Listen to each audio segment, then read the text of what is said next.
Aviva Goldfarb of the 6 o'clock scramble, and my goal is to make it easier for you to get healthy dinners on the table quickly.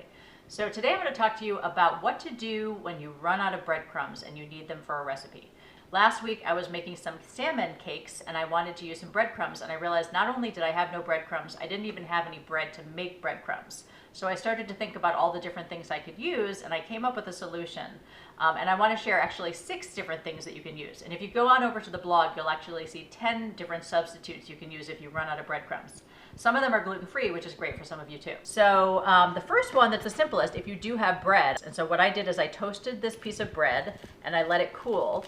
And then what you do is you just rip it, and this is my mini food processor, which I love because sometimes I don't want to take out my big food processor for mini jobs. If you want to, you can add some Italian spices if you want Italian breadcrumbs. I'm not going to do that in this case.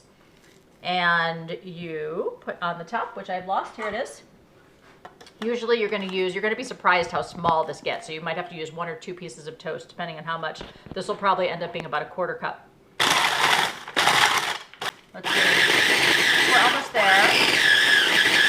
So now you can see that I have some nice coarse breadcrumbs here. I think it works better when it's toasted. You could always add some Parmesan cheese for more flavor too. But if you want them more fine, you can obviously grind them some more. Okay, so some other possibilities to use are you can actually just use oats and grind them up in a food processor too. Some people can do it in their blender too. You can use nuts. If you don't already have nut meal, you can use nuts. You can use crackers. I would want to use whole grain crackers like this, but whatever you have. You can even use potato chips, pita chips. You can use coconut, shredded coconut. Of course, the kind without added sugar would be the kind that I would go for. But what I did last week, I was very proud of myself for coming up with this, was I used a cereal, a whole grain cereal that has very little sugar in it, called Heritage Grains. I really like this cereal.